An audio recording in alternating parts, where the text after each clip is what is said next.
Avec nous sur ce plateau, pour aller plus loin, François Patriat, bonjour, président du groupe La République En Marche au Sénat, sénateur de la Côte d'Or. Jean-Charles Taugourdeau, bonjour, député Les Républicains de Maine-et-Loire. Hervé Kempf, rédacteur en chef à Reporter, le quotidien de l'écologie. Ronan Dantec, sénateur écologiste de Loire-Atlantique. Et Philippe Subra, géographe, professeur à l'Institut français de géopolitique de Paris 8. Merci à tous les 5 d'être ici. Victoire des zadistes, nous dit la droite. François Patriat, que répondez-vous à cela? Victoire du bon sens. À titre personnel, je vous le dis ici, j'étais plutôt favorable à ce qu'on fasse l'aéroport de Notre-Dame-des-Landes. Mais j'avais dit, lorsque le gouvernement aura consulté, lorsque tous les acteurs auront été rencontrés, les arguments que moi je ne pouvais pas tous connaître plaideront en faveur de la décision que prendra le chef de l'État et le chef du gouvernement. Je m'y tiens aujourd'hui et j'ai entendu le Premier ministre ce matin avancer des arguments qui sont des arguments d'apaisement, mais surtout de perspective pour ce territoire. Et bien entendu, je les soutiens. Jean-Charles Taugourdeau, décision d'apaisement, victoire du bon sens, nous dit François Patriat. Vous avez évidemment un autre avis sur la question, expliquez-nous. Décision d'apaisement, je ne pense pas, puisque vu les déclarations des zadistes immédiates, ils ne sont pas plus apaisés pour autant. Quant à la victoire du bon sens, je ne suis pas certain, parce que là, on n'est pas dans la construction d'un texte de loi avec des idées et des ouvertures qu'on avance. Et puis, une fois qu'on a voté le texte de loi, on se dit « ouais, ça va être bien ». Il faut quelques années avant de s'apercevoir parfois que c'est pas si bien que ça et qu'il y a des choses à améliorer.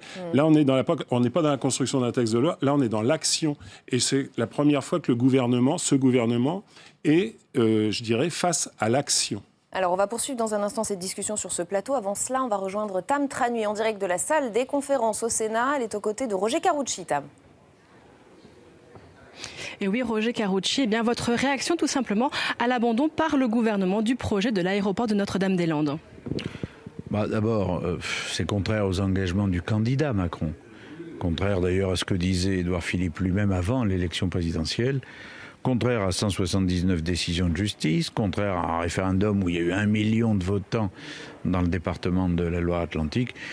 C'est une décision qui peut toujours trouver des arguments techniques et tout, mais qui, politiquement, humainement, est difficile à accepter, difficile à expliquer.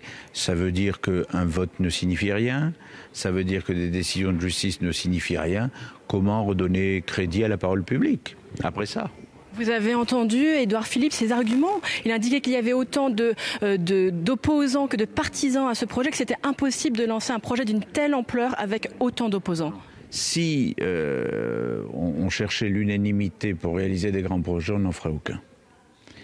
Sur le projet de Notre-Dame-des-Landes, une majorité des habitants, une majorité des responsables politiques locaux étaient sur la construction de l'aéroport.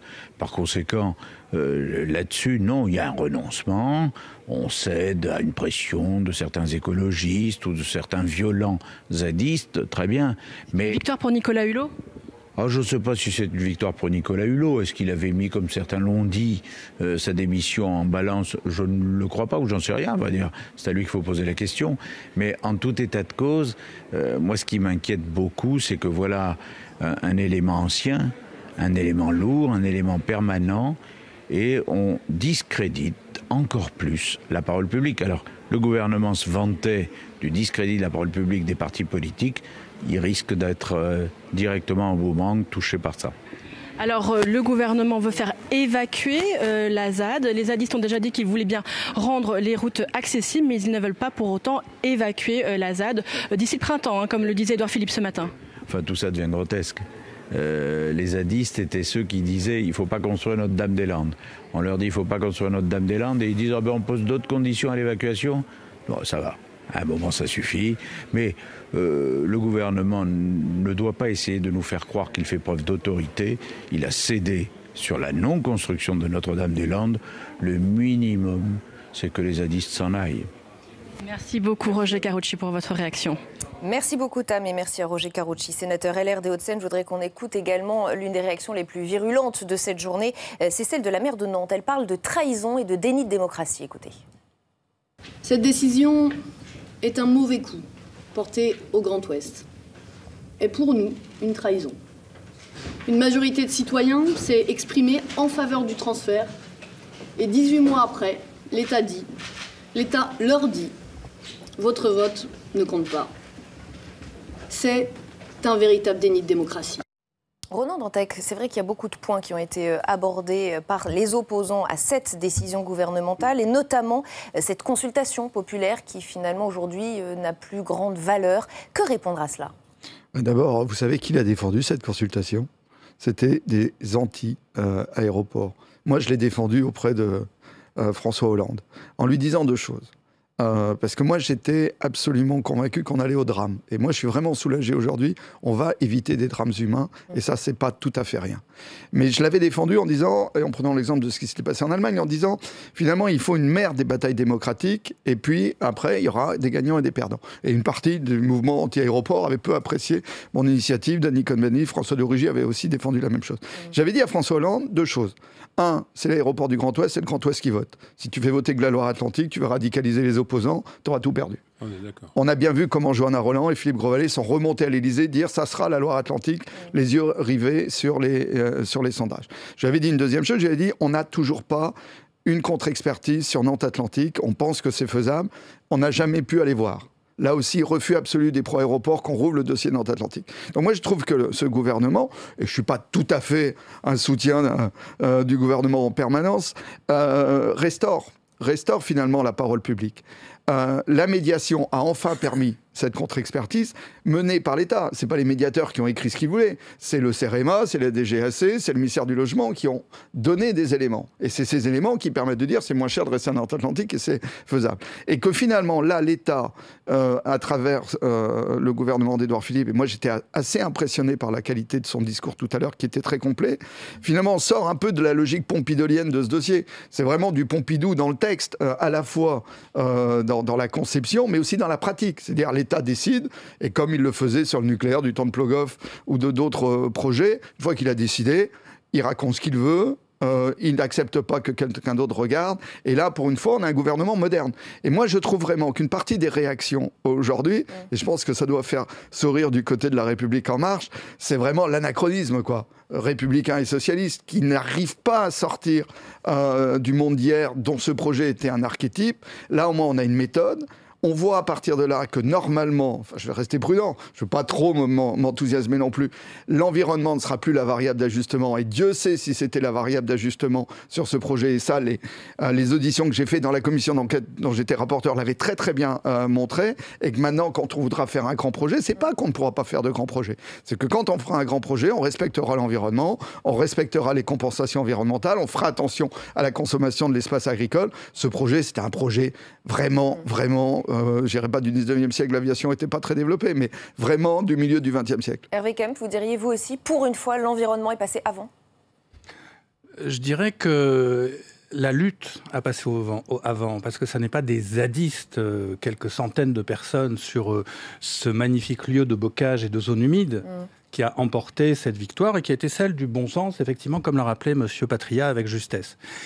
C'est des milliers de personnes, ce sont des paysans, des élus, des experts, des architectes, des experts aéronautiques, des pilotes de ligne, des associations et des jeunes habitants comme ceux que l'on voit là sur les images qui sont, je crois, derrière mon dos, qui se sont battus ensemble par tous les moyens du droit, de la résistance passive, de la contre-expertise. Et voilà, c'est ça. Et c'est une victoire pour l'environnement. Et là, je rejoins Monsieur Dantec qui dit c'est l'histoire du vieux monde contre le nouveau monde. Le nouveau monde, c'est celui d'aujourd'hui qui a compris qu'on ne peut plus faire une économie saine qui donne du travail à tout le monde, qui donne sa dignité à tout le monde, en continuant à abîmer les zones humides, à artificialiser le sol, à oublier la question du climat, qui est absolument cruciale. Et de ce point de vue-là, c'est une décision de bon sens, c'est une décision qui prend effectivement en compte l'environnement et qui commence à changer le logiciel. C'est une très bonne chose. Philippe Subra, pour autant, c'est une région qui va rester meurtrie pendant encore quelques mois par cette affaire. Ah oui, certainement. D'abord parce que le conflit n'est pas tout à fait terminé. L'évacuation n'a pas eu lieu. Il n'est pas si évident que ça qu'elle se passera bien, ni même qu'elle se passera totalement. Reste à savoir, effectivement, si ce sera une évacuation, on sait qu'elle sera au printemps, mais si elle sera totale, et s'il n'y a pas une marge, en fait, d'action possible pour laisser sur place une partie des occupants, parce qu'il y a zadistes et zadistes. Et il y a des gens qui sont engagés dans des projets économiques réels, qui sont bénéfiques pour le territoire, qui peuvent lui apporter de l'innovation, du dynamisme, du développement. Donc tout ça n'est pas tout à fait acquis. Et puis, maintenant s'ouvre le dossier de Nantes Atlantique. Et là aussi, il va y avoir du contentieux. De la modernisation de l'aéroport. La modernisation qui est un projet d'aménagement qui va nécessiter des décisions administratives, des déclarations d'utilité publique, qui va susciter du contentieux. Alors je ne crois pas du tout qu'on va avoir un conflit du même niveau d'intensité et de la même ampleur que celui qu'il y a eu à Notre-Dame-des-Landes. Je ne crois pas du tout que les zadistes vont se mobiliser contre la restructuration de Nantes Atlantique. Ce n'est pas leur problème. Mais voilà, le conflit n'est pas totalement terminé. Donc, non seulement il y a des mauvais souvenirs, il y a des blessures, mais il y a un certain nombre de choses qui vont continuer à activer le conflit. François Patriat, j'aimerais vous entendre sur cette question évoquée par Roger Carucci, notamment une décision contraire à 179 décisions de justice, dit-il. Que répondez-vous à cela? Je dirais à Roger Carucci qu'il a soutenu avec beaucoup de véhémence, politiquement, un président de la République qui avait déjà, il y a 6 ans, tous les atouts en main pour le faire. Je ne l'ai pas entendu ce jour-là avec véhémence dire que les décisions de justice, que les 35 ans avant, parce que maintenant c'est 45 qui étaient avant, je les ai entendus très mollement, très mollement. Et je n'ai vraiment écouté les leaders de la droite de ce territoire s'exprimer avec beaucoup de véhémence, en exigeant de la fermeté, que depuis le changement de majorité en l'occurrence. Donc, j'entends bien Roger Carucci, je le connais bien, j'apprécie l'homme à titre personnel. Mais je vois bien les vieilles ficelles politiques ressortir les mêmes arguments, les mêmes contentieux, dire aujourd'hui que c'est le reniement de la parole, que c'est le recul, c'est pas ça du tout. Je crois que dans cette affaire, il y a 2 problématiques. Vous avez la problématique économique qui intéresse l'Ouest, celle que vous connaissez, celle que vous défendez et que je comprends et que je respecte. Et puis il y a la problématique nationale, pour qui Notre-Dame-des-Landes est un fait divers sur lequel la France est pratiquement partagée en 2. D'ailleurs, j'ai en face de moi 2 personnes de Loire-Atlantique, des pays de Nantes, des pays nantais que je connais, où j'ai exercé ma coupable industrie il y a de ça quelques dizaines d'années, du territoire. Ils sont déjà en désaccord total tous les 2. Ça représente le désaccord qu'il y avait en France. Et aujourd'hui, non mais je vois vos positions. Je vois vos positions. Et je pense qu'à partir du moment où on va sortir, quand même, la première chose à dire, c'est ce qu'a dit François Bayrou. Il a dit, enfin, ce gouvernement va faire ce que n'a fait aucun gouvernement avant. Il va trancher. Et il va trancher en ayant écouté tout le monde, en sachant que la décision, quelle qu'elle soit, est une décision qui suscitera des oppositions et qui n'est pas forcément une bonne décision. Il le fait dans la mesure de bon sens où il dit « j'apaise » et je maintiens le mot d'apaisement, et dans le même temps, j'assure le développement économique de ce territoire qui est le secteur peut-être le plus en avant économiquement de notre territoire français, à côté de la diagonale aride que je connais plus particulièrement. Ce territoire est en pleine expansion. Il a besoin de moyens aujourd'hui. Il a besoin de s'ouvrir sur le monde. On lui donne les moyens aujourd'hui par la voie aérienne, par des hubs, par Brest, par Rennes, par Nantes. On le fait aussi avec la voie ferrée. On accompagnera, je crois que l'État accompagnera ce développement, et que tous ceux qui pleurent aujourd'hui des larmes de crocodile parce qu'ils n'ont rien fait avant, eh bien, pensent que l'Ouest est abandonné. Moi, je ne le crois pas. Jean-Charles Taugourdeau. Monsieur le ministre, excusez-moi, mais quand vous êtes dans la caricature du passé de ce qui n'a pas été fait, vous restez dans l'ancien monde. Et moi, je ne me trouve pas spécialement dans l'ancien monde. Vous dites qu'il y a un ancien, un nouveau monde. Non. Là, le gouvernement vient de prendre une prise de risque énorme, parce que rien n'est réglé. Il y a juste le local qui n'a plus d'aéroport aujourd'hui. Qu'est-ce qu'on fait ? Il y a Nantes Atlantique, mais voilà. Il y a des avions. Il y a 5 millions de passagers. Il y a 6 millions de passagers par an. Il y a 40 qui vient de décoller. Et il y a les Nantais en dessous qui sont en dessous et qui sont c'est eux qui habitent en dessous, c'est pas vous. C'est ceux-là qui ont voté contre le transfert. Et pour le national, il n'y a rien de décidé. C'est-à-dire, j'ai dit mardi matin au Premier ministre, on devrait être, quand on était mardi matin, je dis, on devrait être, Monsieur le Premier ministre, en train de parler non pas de la création ou non de Notre-Dame-des-Landes, on devrait être en train de parler, vu le temps qu'a duré le dossier, de savoir si on agrandit Notre-Dame-des-Landes ou si on déplace Notre-Dame-des-Landes pour passer de l'aéroport du Grand Ouest français à l'aéroport du Grand Ouest européen. Et le Grand Ouest européen, depuis 50 ans, enfin le Grand Ouest français, qui était à l'époque Nantes, Rennes, Brest, c'est devenu aujourd'hui Bordeaux, Orléans, Rouen. Et ça, c'est le Grand Ouest de l'Europe. Et aujourd'hui, il n'y a rien de proposé pour le Grand Ouest de l'Europe, c'est-à-dire qu'on ne reparle même pas dans ce dossier du 3e aéroport de Paris. On a parlé un petit peu la semaine dernière du Mans. Moi, je dis, et pourquoi pas, il y a Le Mans et Tours, c'est à moins d'1 heure de Paris, les deux. Même à Angers, mais de toute façon, il faut faire quelque chose pour les Nantais. Alors, le Premier ministre a assuré tout à l'heure que l'attractivité de la région était assurée. Il n'y a aucun délai. Je rappelle déjà au Premier ministre que le printemps, quand il a dit qu'il faudra évacuer au printemps, alors je rappelle au Premier ministre que le printemps, c'est le 21 mars. Ronan Dantec. Oui, non, mais moi, j'ai été stupéfait du discours misérabiliste de certains grands élus de Loire-Atlantique. Je n'en citerai aucun. On est un des territoires qui va le mieux. Un taux de chômage parmi les plus bas, création d'emplois, population qui arrive. On n'est pas dans la diagonale du vide. Donc tout va bien. Tout va bien. On a un aéroport qui fait 5 millions de passagers. Une expertise de l'État qui montre qu'on peut le développer encore, et on serait en train finalement d'assister à l'abandon de l'Ouest. Soyons sérieux. Et j'ai fait tout à l'heure un autre débat avec un sénateur républicain de Haute-Vienne. Lui, il a bien entendu le Premier ministre. Il a bien entendu le Premier ministre dire les longs courriers, c'est les plateformes parisiennes, qu'il fallait améliorer les liaisons TGV. Et moi, je serais le premier défenseur du fameux barreau de l'Essonne qui doit améliorer les connexions TGV. Vous en seriez aussi des gagnants de votre côté, qui doit améliorer les liaisons TGV transversales, qui doit permettre d'avoir enfin, et on a là même un intérêt commun avec François Patriat, une aérogare à Orly, avec une partie des vols transatlantiques à Orly. Il y en a déjà un certain nombre. Et c'est des combats sur lesquels on devrait retrouver l'ensemble des élus. Et le Premier ministre a subtilement dit qu'il ne développe pas que Nantes, il développe Rennes et Brest. Et je peux vous dire qu'il n'y a pas beaucoup d'élus bretons qui vont pleurer l'abandon de NDDL avec la proposition faite par le Premier ministre. Simplement, il a été clair sur le fait que le fantasme du 3e aéroport parisien, c'était du grand n'importe quoi, que ce projet au départ, et c'est pour ça qu'on en est là. Moi, j'ai été le vice-président en charge du bruit de Nantes Métropole. Ce dossier a été relancé par Jean-Marc Ayrault en 2000, au moment de l'apparition des plans d'exposition au bruit. Il s'agissait d'urbaniser l'île de Nantes. Et pour que l'État paye, il fallait raconter une belle histoire autour d'un aéroport nécessaire pour le Grand Ouest, alors que c'était une opération d'urbanisme de Nantes, point barre. Et c'est le vice-président qui vous en parle. Oui, juste deux remarques. Notre-Dame-des-Landes, c'est le dernier projet d'aéroport, le seul qui ait survécu au Grenelle de l'environnement.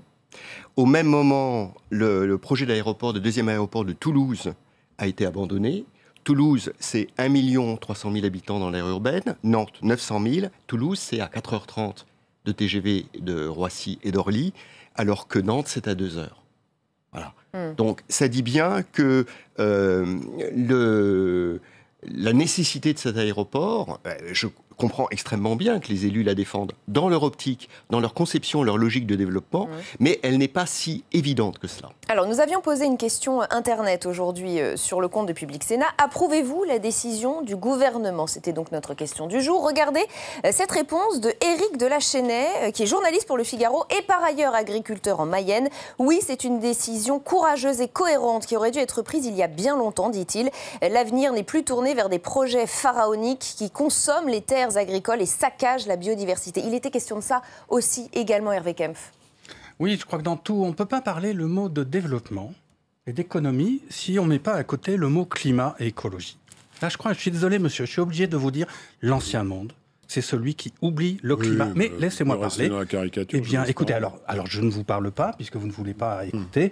Le nouveau monde, c'est celui qui intègre la question de l'écologie et de l'artificialisation des sols, du climat, de cette nouvelle... Voilà. On ne peut plus penser le développement en l'ignorant. On ne peut plus avoir un pays qui continue à gaspiller presque un département chaque 10 ans de terres agricoles. On ne peut plus avoir des agriculteurs qui se suicident et une agriculture qui s'effondre. On ne peut plus avoir des métropoles qui s'étendent avec un chômage qui s'étend. Il faut changer le logiciel. Donc, on intègre la question du développement, de l'artificialisation des sols, de la biodiversité, des zones humides, et on réfléchit au développement en intégrant ça. Mais il y a une autre question qui se pose. Est-ce qu'il y a eu, oui ou non, un changement de cap de la part d'Emmanuel Macron? Je vais m'adresser à vous dans un instant, François Patriat, mais pour tenter de répondre à cette question, je voudrais qu'on écoute l'actuel chef de l'État, candidat en 2017. Voici ce qu'il déclarait en avril. Donc, il y a eu un vote. Mon souhait, je vous le réitère ici, très clairement, c'est de le respecter. Donc de le faire. Donc de le faire. 2, si c'était si simple, ce projet, il date de quand, Bruno Retailleau? Il date de quand? De Valéry Giscard d'Estaing, de mémoire, si ce n'est pas avant. Mais vous le savez bien. La déclaration d'utilité publique. Vous savez de quand elle date? Vous le savez Elle très date de bien. 2008. Et Donc, les travaux devaient commencer à la mi-2012.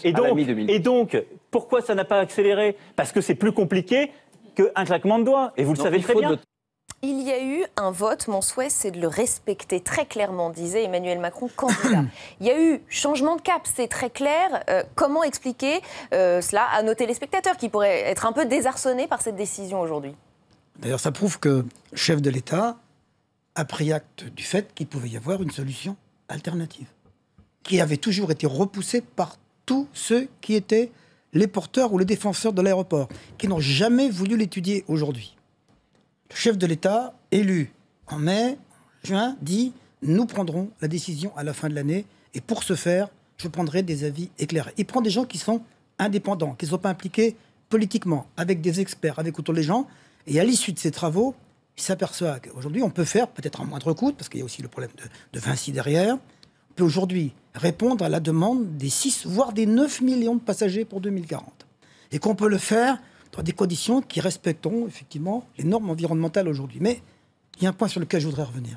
Moi, j'entends bien dire Paris, Paris, Paris, Paris. Je considère que tous les gens de France ne doivent pas reprendre le train pour aller à Paris prendre l'avion.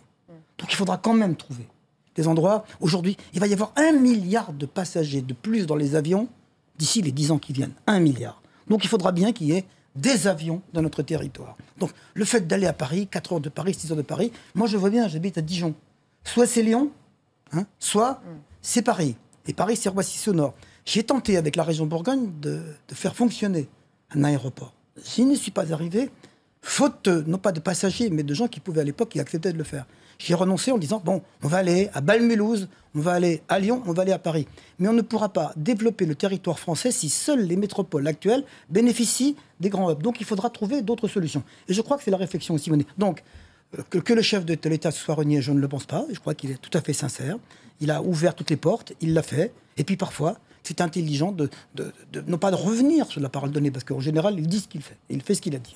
Mais là, de dire, voilà, j'ai pris en conscience, j'ai écouté, j'ai mis 6 mois, et je tranche au bout. Voilà un président qui décide, parfois même, contre ce qu'il aurait pu avancer avant, en connaissance de cause de l'époque.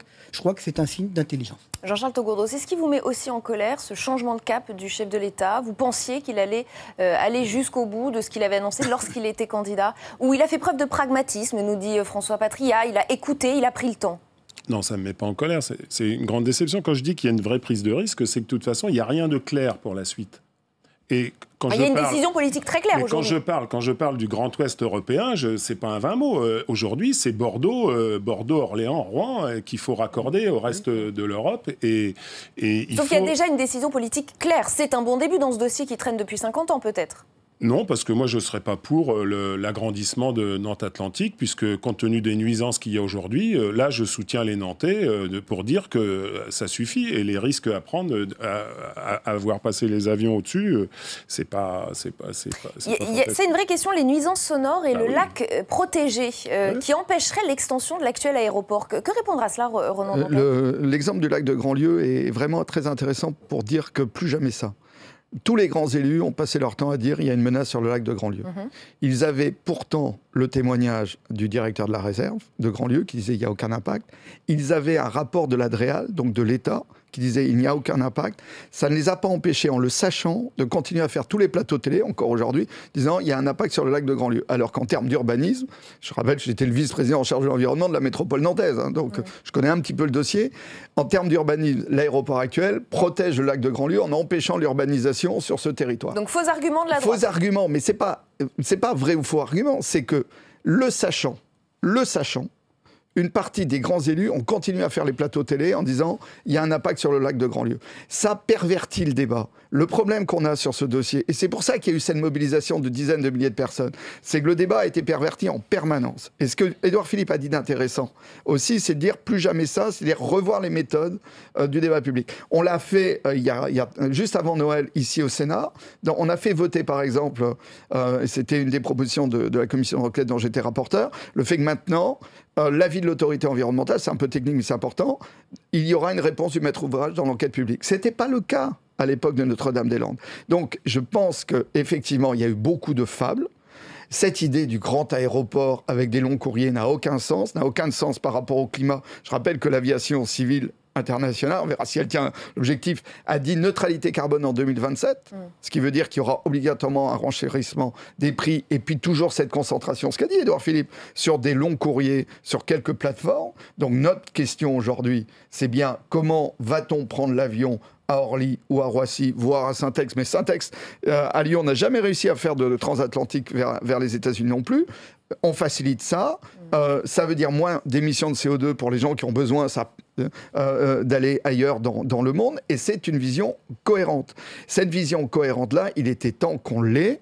Et je trouve que là, c'est un énorme progrès et qu'il faut arrêter avec les fables. Si ce dossier en est là, c'est que les élus ont assumé de raconter des fables. Non mais... Le problème, c'est que c'est plus de la vision, c'est de l'astrologie, parce que les délais...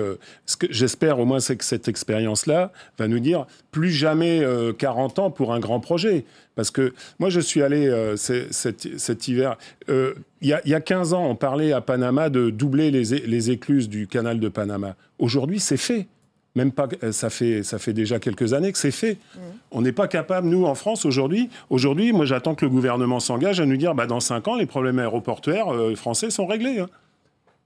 Parce que l'état de droit, aujourd'hui, il est plus pour ceux qui sont contre. Parce que ce qui a plombé quand même le dossier de Notre-Dame-des-Landes, c'est l'occupation par des zadistes violents, puisque à une époque, les experts géomètres devaient être accompagnés par le GIGN en armes pour faire les mesures. On va y venir dans avant une seconde partie. Peut-être Hervé Kempf, je sais que vous devez nous quitter. Oui, un dernier mot avant de partir. J'en suis désolé parce que le débat est vraiment de qualité. Juste un mot, puisque on pourrait peut-être penser petit projet plutôt que grand projet, puisque là, il y a des représentants et vous défendez très bien vos régions et bravo. Moi, je voudrais défendre le centre de la France, par exemple l'Auvergne, la Lozère, l'Ardèche, la Haute-Loire. Nous avons une ligne ferroviaire Clermont qui avant était Marseille, qui maintenant s'arrête à Nîmes. Le train marche mal. Et ce n'est pas marche mal parce que la ligne est mauvaise, parce qu'elle n'est pas entretenue par la SNCF. Ça coûterait beaucoup moins cher que de faire des aéroports, des avions, etc. Et on a besoin de ces lignes. Je prends l'exemple de l'Auvergne, j'en trouverai d'autres dans les Alpes, j'en trouverai en Ariège, j'en trouverai dans toute la France. Donc j'espère, et là ce gouvernement semble avoir du bon sens, là je rejoins M. Patria là-dessus. Madame Borne annonce un grand projet, plutôt un autre projet de façon de voir les infrastructures. J'espère qu'on va parler moins d'avions, et qu'on va plus parler de lignes qui concernent vraiment le quotidien des Français, le quotidien des ruraux, le quotidien des petites villes, parce qu'il n'y a pas que les métropoles pour la bonne santé de la France. Merci Hervé Kempf et merci à vous Philippe Subra. On va poursuivre ce débat. La ZAD, il faut le savoir, c'est 1600 hectares où vivent plusieurs centaines de personnes, des squatteurs, a déclaré Édouard Philippe, qui leur donne donc jusqu'au printemps prochain pour évacuer les lieux. Rien n'est fait, on l'a dit, le mouvement anti-aéroport s'engage certes à rouvrir les accès, mais refuse toute expulsion. Que va-t-il advenir de cette zone? Élément de réponse avec Marie Brémaud. Nous mettrons fin à la zone de non-droit qui prospère depuis près de 10 ans sur cette zone. Le Premier ministre se veut ferme vis-à-vis des quelques 300 zadistes qui occupent illégalement cette zone de Notre-Dame-des-Landes.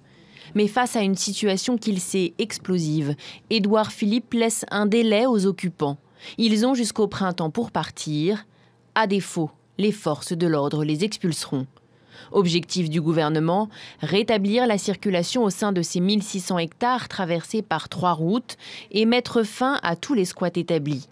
Pour ce faire, des escadrons de gendarmes mobiles vont donc rester aux abords de la ZAD pour accompagner les départs, mais surtout éviter l'enlisement de la situation et l'éventuelle arrivée de renforts zadistes. En signe d'apaisement, le Premier ministre a également indiqué que les terres retrouveront leur vocation agricole. Les agriculteurs expropriés pourront ainsi récupérer leurs terres. Quant à l'État, il cédera progressivement les parcelles dont il est propriétaire. Si Édouard Philippe espère ainsi écrire un scénario sans heurts, ses plans pourraient bien être contrariés. Les zadistes ont d'ores et déjà répondu qu'ils s'engageaient à rouvrir les accès au site, mais refusaient toute expulsion. Et justement, on va les entendre, ces zadistes. Ils ont donné une conférence cet après-midi, oui, à la réouverture des accès, mais ils demandent un statut spécifique pour cette ZAD. Le refus de toute expulsion de celles et ceux qui sont venus habiter ces dernières années dans le bocage pour le défendre et qui souhaitent continuer à y vivre ainsi qu'à en prendre soin. Une volonté de prise en charge à long terme des terres de la ZAD par le mouvement dans toute sa diversité, paysans, naturalistes, riverains, associations, anciens et nouveaux habitants. Pour le mettre en œuvre, nous aurons besoin d'une période de gel de la redistribution institutionnelle des terres. Dans le futur, ce territoire doit pouvoir rester un espace d'expérimentation sociale, environnementale et agricole. Voilà, beaucoup d'éléments sont donc donnés par ces zadistes. On accueille sur ce plateau Pascal Jalabert, rédacteur en chef du groupe EBRA, groupe de presse quotidienne régionale de l'Est de la France. Merci à vous d'avoir accepté notre invitation. Avant d'en venir au cas précis des zadistes, peut-être votre première réaction à cette décision gouvernementale? Bien, je pense qu'ils ont pesé le dossier dans tous les sens. Il y a quand même un point sur lequel je voudrais revenir et qui n'a pas trop été évoqué, c'est que c'est quand même une décision qui a été prise à Paris, contre une démocratie territoriale, puisque toutes les assemblées locales voulaient quand même cet aéroport à la grande majorité. Il y a eu un vote des populations locales. Alors, c'est difficile de dire on fait confiance à la démocratie locale, et puis quand elle porte un projet, le pouvoir central ne le fait pas. Voilà. Il y a quand même cette dichotomie entre territoire et pouvoir central qui aurait peut-être dû être un peu mieux expliquée. Après, en effet, il faut poser globalement la question des grandes infrastructures en France et des petites et des moyennes. Il ne faudrait pas non plus que ce grand aéroport gèle tout partout sur le territoire. Et aujourd'hui, le danger, il est là. Parce que, quoi qu'on en dise, cet abandon va être interprété par les anti-projets comme une victoire des zadistes. Et donc, ça risque de booster des mouvements qui sont contre le centre CIGEO de stockage de déchets radioactifs à Bure dans la Meuse, contre d'autres projets de lignes TGV, etc. Donc, attention, Center-Park dans l'Isère. Ouais. Voilà, François Patria, c'est vrai qu'il y a ce risque. Quand on entend les zadistes peut-être d'abord heureux, joyeux de cette décision, mais déjà commençant à poser d'autres conditions, parlant de statut juridique de cette zone, on a l'impression qu'ils sont en force et qu'ils ont réussi quelque chose. Est-ce qu'il n'y a pas un nouveau bras de fer qui est en train de s'ouvrir, risqué d'ailleurs? Il y a deux choses, Rebecca. La première, c'est, si j'entends bien, les zadistes qui étaient venus pour s'opposer à l'aéroport, ils n'ont plus de raison d'y rester et ils doivent maintenant se retirer des lieux. Ça, c'est la théorie. Et le gouvernement, dans sa grande mensuétude, dit voilà, je vous donne quelques semaines pour partir. Donc, allons-y. Maintenant, il y a ceux qui sont là pour d'autres raisons. D'abord, il y a des ultras dedans, anarchistes et autres, qui sont là pour casser du gouvernement, qui sont contre l'État. Tous ces gens-là, il faut aussi les détecter pour le faire. Et puis enfin, il y a, je vois défiler les images autour de moi. Je vois quand même la ZAD, regardez l'image à côté de moi, c'est quand même le foutoir. Attendez. Me faire croire que ce modèle de développement, dont je vois les images à l'instant, est un modèle pour l'agriculture, la moissonneuse vieuse, figurez-vous que j'ai vu mon père s'en servir. J'ai vu mon père s'en servir, dans les conditions que je connaissais. Alors si on me dit que maintenant les cabanes en planche, la moissonneuse vieuse, etc., c'est l'avenir de l'agriculture, bon, je veux bien, je n'y crois pas du tout. Donc, chacun son idéal. Autant c'est le foutoir, et puis c'est pas très écologique non plus, malgré tout. Donc, autant je pense que le gouvernement fait preuve d'une forme de fermeté, d'ouverture, d'écoute, d'intelligence. Autant je pense qu'il faut effectivement... Parce que les Français ne comprendraient pas. Je vous dis, les Français ne comprendraient pas. Ils comprennent que le gouvernement peut faire preuve d'ouverture, qu'il le fasse. Mais ne comprendraient pas qu'il y ait des gens qui, aujourd'hui, aient des exigences sur le terrain du fait qu'ils ont occupé illégalement un territoire pendant 10 ou 15 ans et qu'aujourd'hui, ils se l'approprient à des fins pas très écologiques par ailleurs, qui sont certainement pas celles que les vrais zadistes veulent défendre. Mais est-ce qu'ils n'ont pas ces exigences parce qu'ils ont senti que finalement le gouvernement avait pris une décision qui leur était favorable? Alors, moi je crois que la proposition d'Édouard Philippe, elle est beaucoup plus précise que ça. Édouard Philippe dit on rend les terres aux paysans. Puisqu'un certain nombre de paysans ont été expulsés, n'ont pas touché leur chèque, ont consigné le chèque, donc sont en mesure de récupérer tout de suite leurs terres. Comme c'est une histoire ancienne, certains de ces paysans sont à la retraite. Donc si ces paysans récupèrent leurs terres et les donnent en gestion à des jeunes qui sont installés là, le terme zadiste, je ne l'aime pas parce qu'il est globalisant alors qu'il y a des gens extrêmement divers, qui cotisent à la mutualité sociale agricole, même avec des appareils un peu anciens par rapport à la grille d'analyse de François Patria, eh ben on sera dans le droit. Avec eux, on sera dans le droit. L'important, c'est le retour au droit. Donc là, il y a un peu l'euphorie de la victoire. Mais maintenant, il va falloir regarder plus précisément la cartographie de ces 1600 hectares. Moi, je suis à peu près certain qu'à la fin de l'histoire, il y a 4 lots.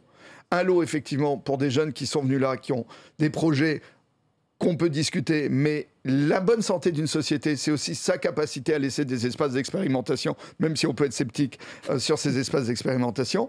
Il y aura probablement un équilibre dans les extensions d'exploitation entre la FNSEA et la Confédération paysanne. Je sais que l'État est extrêmement sensible à cet équilibre-là, qui est peut-être plus important pour lui que l'avenir de certains zadistes. Et puis, il y a des terrains en biodiversité extrêmement riches, parce que ce sont des prairies mésophiles qui n'ont jamais été labourées, notamment, et ben là aussi, il faut de la protection. Donc, il faut une cartographie assez précise. Et en quelques semaines, je pense qu'on retourne dans l'état de droit avec des paysans traditionnels, des jeunes qui continueront d'expérimenter et surtout qu'on ne touche pas aux prairies mésophiles avec un coup de labour profond. Et vous me faites une transition parfaite pour accueillir Laurent Pinatel, qui est porte-parole de la Confédération paysanne. On vient d'entendre les zadistes qui veulent un statut juridique à part pour cette zone à défendre. Quelle est votre réaction à cela ? Que vont faire les agriculteurs qui vont récupérer ces terres ? De toute façon, c'est un dossier à part, donc il va falloir trouver une solution à part. Ce qui était valable il y a quelques années n'est pas forcément aujourd'hui. Donc aujourd'hui, il y a des collectifs qui sont nés dans la lutte, qui ont appris à travailler ensemble. Je pense que c'est effectivement la conférence de presse qui a eu lieu à la Vacherie est issue de ces collectifs en lutte. Et je pense que c'est sur cet espace-là qu'il faut trouver des solutions qui permettent. Le cas le plus facile, c'est les paysans qui ne sont pas partis. Brigitte et Sylvain Fresneau, Sylvie et Marcel Thébault, eux, ils vont récupérer leur droit à rester là. Il y a les gens qui sont partis et puis il y a les gens qui sont arrivés. Et il va falloir trouver un équilibre entre tous ces projets qui ont vu le jour. Je pense à Willem, par exemple, qui a monté une exploitation en vache laitière sur la zone. Il va falloir qu'il trouve un cadre dans lequel il puisse continuer son activité agricole. Ça vous a paru suffisamment précis, ce qu'a dit Édouard Philippe tout à l'heure, pour justement donner un cadre pour ces gens-là ? Ça ouvre un champ des possibles, c'est déjà beaucoup. Le fait d'avoir reporté, d'avoir laissé du temps à la réflexion, c'est quelque chose de très important. Pour nous, à la Confédération paysanne, comme tous les collectifs qui étaient sur place, on voulait ce temps-là pour pas que ça se passe n'importe comment sur la ZAD. On sait très bien qu'une fois que le projet de l'après-aéroport sera mis sur les rails, il y aura forcément les éléments les plus radicaux qui vont partir. Ceux qui vont rester sont là pour construire un projet économique, un projet de vie. Et il faut voir dans quel cadre on peut faire entrer tout ça. Il va falloir inventer quelque chose pour pouvoir faire en sorte que tout rentre quelque part dans la légalité. C'est absolument pas la volonté des gens qui sont parmi les opposants au projet d'aéroport que de continuer à être dans la clandestinité. Là, il y a simplement un cadre juridique qui n'existait pas, qui n'était pas possible. Aujourd'hui, il va falloir l'inventer. Un flou juridique qu'il va falloir préciser. Juste peut-être sur ce point, on dit allez-y, je vous en prie. Je pense que le Premier ministre est clair en disant les terres reviennent à l'agriculture. Donc ça, c'est extrêmement précis. Le message était clair. Le message est très clair et ça offre le champ des possibles. Qui tient le crayon du dessin précis de ces 1650 hectares, c'est ce qui manque un peu. Et là, je pense que l'État devra un peu préciser qui tient le crayon pour arriver à cet équilibre. Jean-Charles Taugourdeau. Il manque une chose, il a été clair, il a dit oui, il revient aux paysans, mais ceux qui ont un droit de propriété. Il en a parlé dans l'hémicycle tout à l'heure. Mais aujourd'hui, moi je constate que la zone à défendre est devenue une zone de non-droit.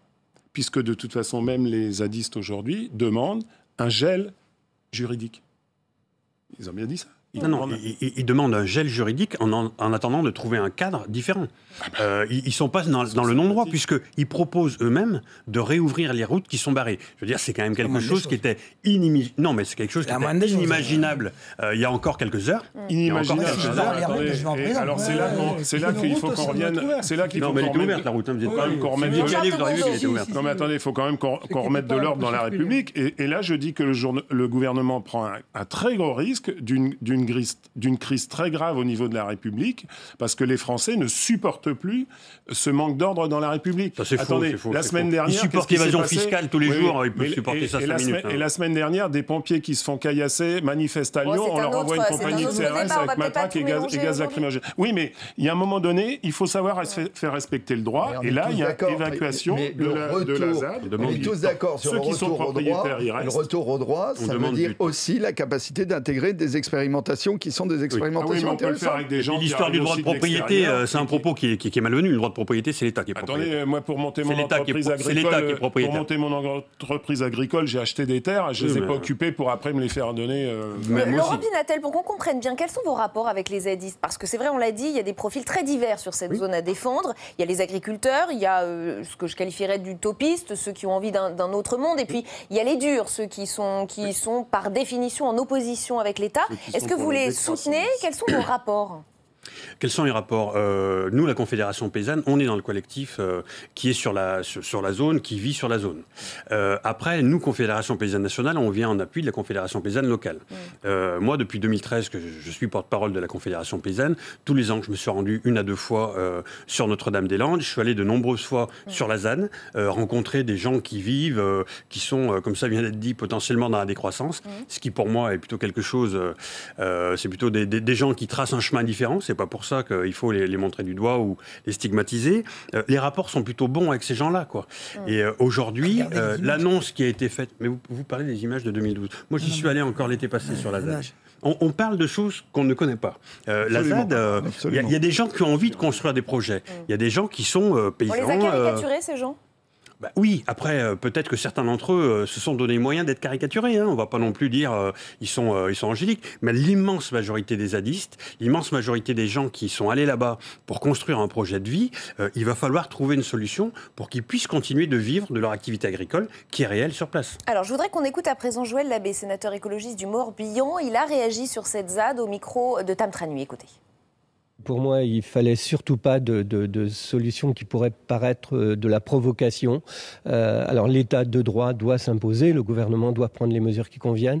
Le fait qu'ils disent les routes doivent être libérées à la circulation, j'adhère absolument. Il faut que ces routes qui sont des routes publiques puissent être utilisées normalement maintenant, d'une part, et ça rapidement, mais que d'autre part, il reporte au printemps toute forme d'évacuation. Ça laisse le temps de discussion, de négociation, et qu'effectivement, les personnes qui n'ont pas lieu d'être là, donc là, c'est à voir avec parcimonie, parce qu'on ne peut pas non plus dire les zadistes ceci, les zadistes cela, tous ils ont joué un rôle. Maintenant, il s'agit de rétablir au fil du temps l'état de droit. Et je m'étais dit jusqu'au 31 mars, ce que j'ai dit tout à l'heure, le 31 mars, il y avait pas possibilité d'expulsion, que le gouvernement profite aussi de cela. Mais en fait, il l'a fait en attendant le printemps. Je crois que c'est sage et c'est très bien, ça laisse le temps. Voilà, ça laisse le temps, nous dit Joël Labbé. Pascal Jalabert, on avait beaucoup parlé avant cette décision gouvernementale d'une solution à la Larzac. Est-ce que vous pouvez nous expliquer ce que c'est? Et est-ce que c'est un peu ce qui se profile, en tout cas quand on entend les zadistes? Alors, je crois qu'il faut d'abord expliquer ce qu'est le Larzac. Le Larzac, c'est l'État qui a restitué les terres non réservées pour l'extension du camp militaire à une structure unique et originale, qui est une société de gestion foncière du Larzac, dans laquelle José Bové notamment figurait. Et là, se sont créées des exploitations agricoles qui louent ces terres à cette structure. Mais attention, ce sont des agriculteurs sérieux qui produisent du lait très souvent pour Roquefort, Société des Caves, donc un excellent fromage, des gens qui paient leurs cotisations à la mutuelle agricole, des gens qui nourrissent les autres Français, ce qui est quand même la vocation première des agriculteurs. Je rappelle qu'on a quand même 67 millions de Français à nourrir et 9 milliards d'individus sur Terre.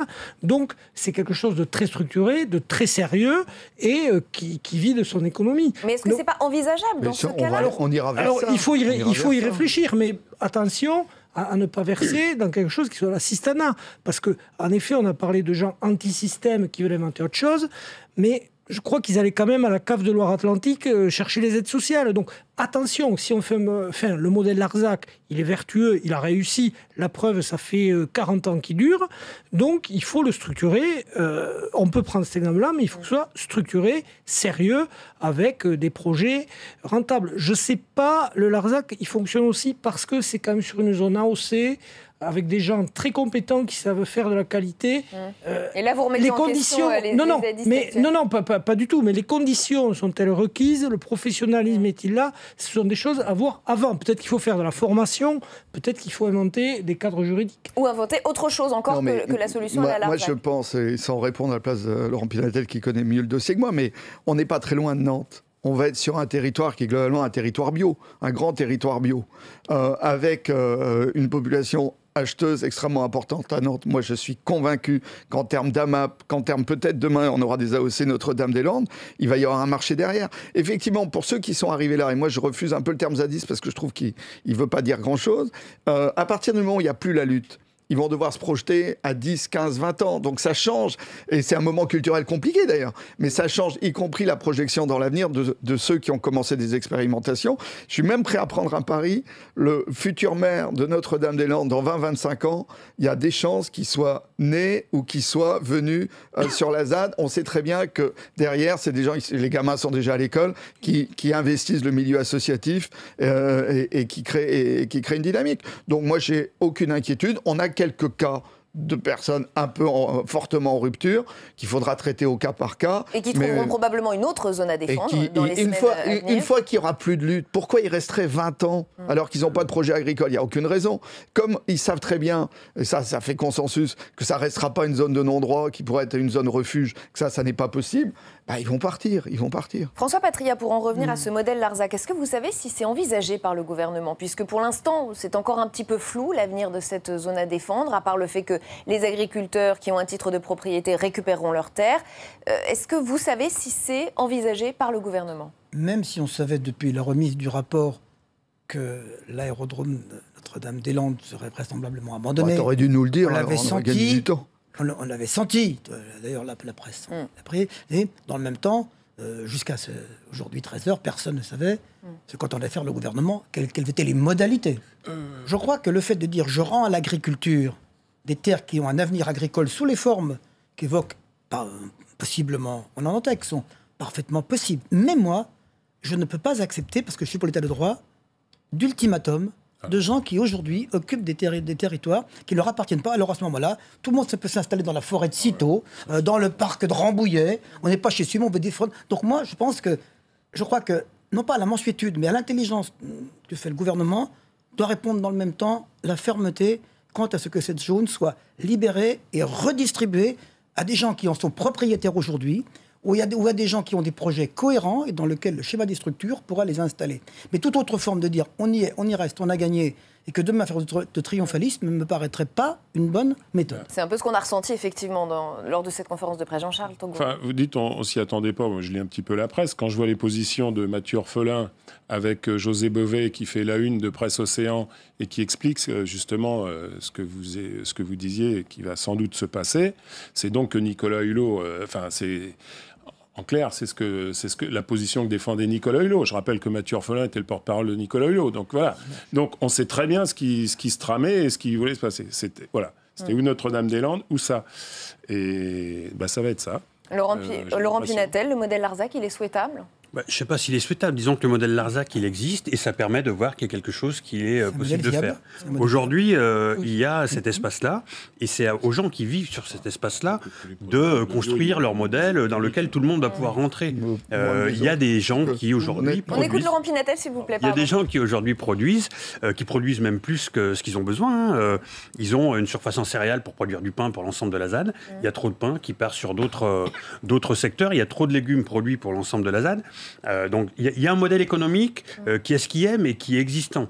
Donc c'est comment on accompagne ces gens, comment on contribue à ce que l'État, qui est aujourd'hui propriétaire des terres, les cède soit par bail, soit en vente à une structure qui va pouvoir répartir le foncier entre tous ceux qui veulent travailler et avoir un projet agricole économique viable. Et puisque vous connaissez bien les gens qui se trouvent sur place, est-ce que vous savez s'il y a des irréductibles qui vous disent déjà nous on restera quoi qu'il arrive? Il y a toujours des irréductibles de partout.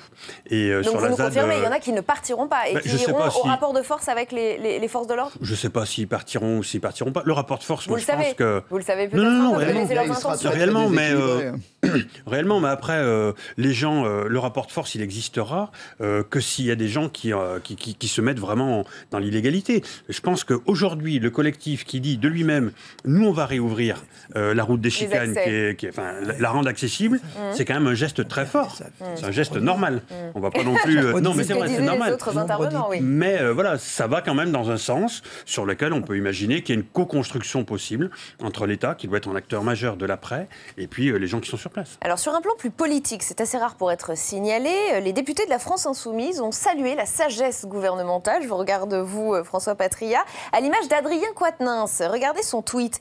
Victoire, l'abandon de l'inutile, coûteux et anti-écologique projet d'aéroport Notre-Dame-des-Landes, écrit-il, est une sage décision. Il s'agit maintenant pour le gouvernement de faire la démonstration de cette sagesse concernant les suites sur place. On y vient toujours, afin que l'issue soit positive en tout point. Décision saluée également par José Bové sur Twitter. Toujours, regardez, l'abandon du projet Notre-Dame-des-Landes signe la victoire du bon sens contre un choix du passé. Je salue la décision courageuse du président Macron pour la planète et les territoires ruraux.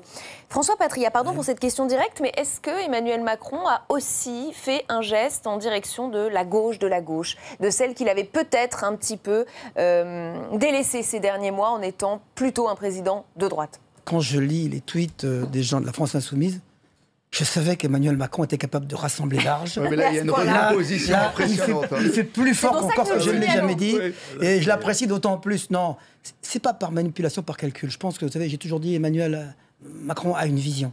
Il voit les choses, il sent les choses. C'est ce qui fait aujourd'hui sa force, sa capacité de rassemblement.